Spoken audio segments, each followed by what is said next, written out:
Perkenalkan, nama saya Amelia Yunitasari.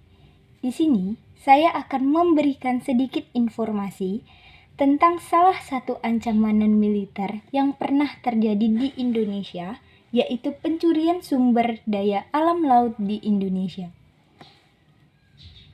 Seperti yang kita tahu, Laut Indonesia kini kerap menjadi sasaran pencurian oleh nelayan asing.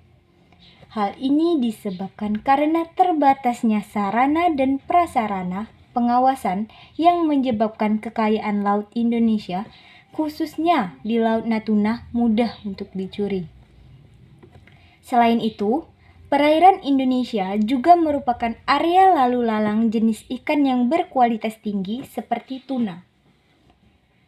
Salah satu faktor pendorong nelayan asing masuk dan menangkap ikan di wilayah perairan Indonesia dikarenakan terbatasnya atau langkahnya sumber daya ikan mereka. Diberitahukan, Direktorat Jenderal Pengawasan Sumber Daya Kelautan dan Perikanan, Kementerian Kelautan dan Perikanan atau yang kerap disebut KKP, menangkap 5 kapal asing ilegal berbendera Vietnam di Laut Natuna Utara, Kepulauan Riau. Jadi, tanggapan saya tentang salah satu ancaman non-militer yang ada di Indonesia ini, yaitu pencurian sumber daya alam laut di Indonesia, yaitu dikarenakan banyaknya sumber daya alam di Indonesia, khususnya di laut, sehingga sangat rawan mengalami pencurian. Oleh karena itu, pemerintah harus menyiapkan solusi untuk masalah ini dan tentu harus menegakkan pertahanan supaya sumber daya alam di Indonesia tidak habis dan punah. Terima kasih. Felisa Livia, saya di sini sebagai pembaca kedua. Kondisi terumbu karang di Indonesia. Kondisi terumbu karang di Indonesia cukup mengkhawatirkan sebab 35,15% terumbu karang di Indonesia masuk dalam kondisi buruk. Penurunan terumbu karang ini disebabkan oleh penangkapan ikan menggunakan bom dan suhu permukaan air yang menurun akibat krisis iklim. Padahal, terumbu karang sangat penting bagi pemanasan global, karena terumbu karang dapat menyerap karbon dioksida yang tersedia. Penurunan kualitas dan rusaknya terumbu karang dapat mengakibatkan rusaknya ekosistem di laut, yang dimana akan berdampak pada menurunnya jumlah hewan secara drastis. Menurut saya, kondisi ini sangat amat disayangkan, karena tindakan ini sangat amat merugikan dan mengganggu populasi terumbu karang yang ada di Indonesia. Terima kasih. Perkenalkan, nama saya adalah Lianti. Di sini saya akan memberikan sedikit informasi tentang kemiskinan.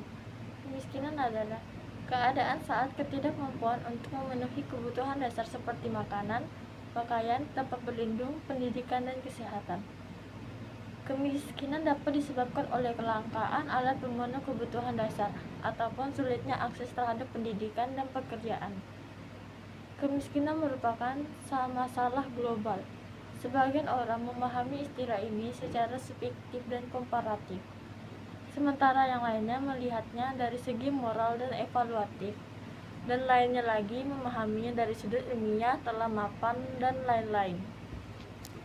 Di sini saya akan memberikan sedikit komentar tentang kemiskinan. Kemiskinan ada di mana-mana dan berbagai aspek. Orang-orang seperti itu harus dikasih pengertian supaya mengalami perubahan pemikiran, dan pemerintah harus bijak dalam menanggapi kasus ini supaya tidak salah dalam bertindak. Kasus korupsi di Indonesia masih terus terjadi berdasarkan Indeks Persepsi Korupsi 2021. Indonesia berada di peringkat 96 dari 180 negara.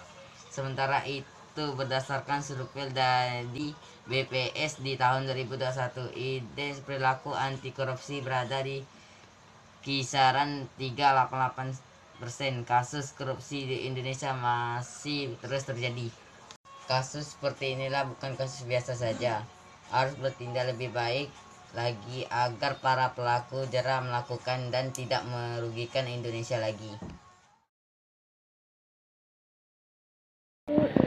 Kasus kelima, polisi menangkap 2 orang pengedar narkoba di Makassar, Sulawesi Selatan. Narkoba tersebut diduga didapatkan dari seorang pemasok yang sudah lama menjadi buronan. Mereka melakukan pemesanan barang-barang ini dari seorang buron melalui pengiriman sejenis jasa kurir dibagi menjadi 6 titik atau TKP supaya tidak terlalu banyak. Mereka memecahkan titik-titik, kata Kapolresta Makassar Kombes Pol Budi Haryono dalam jumpa pers di Mapolres Makassar Selasa tanggal 26 bulan 4 2022.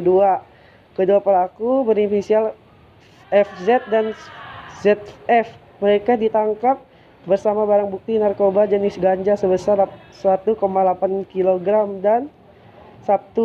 dan sabu seberat 10 gram. Kami mengamankan pelaku yang tak punya pekerjaan ini memasukkan barang transaksi yaitu jenis sabu dan ganja sabu seberat 10 gram dan ganja 1,8 kg. Ancaman hukuman 10 tahun. Terangnya. Kasus narkoba di Indonesia sering dijumpai apalagi di kota-kota besar. Kasus ini harus ditangani dengan benar dan bijaksana agar tidak mengalami peningkatan. Pemerintah harus lebih memperhatikan masalah ini jika tidak banyak yang akan terjerumus. Pembicara ke-6 mengenai kasus inflasi yang terjadi di Indonesia. Menurut informasi yang saya dapat bahwa angka tersebut melebihi ekspektasi analisis yang memperkirakan inflasi tahunan sebesar 1,81% dan merupakan angka inflasi tahunan tertinggi dalam 2 tahun terakhir ini.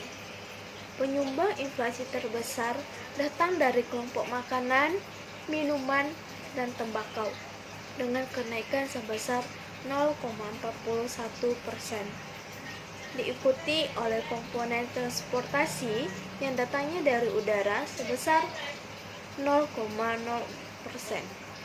Keberhasilan PPKN dalam menekan kasus harian COVID-19 membuat beberapa sektor non-esensial kembali dibuka, sehingga aktivitas ekonomi pun kembali bergeliat dan mendorong permintaan masyarakat di tengah kenaikan harga komoditas.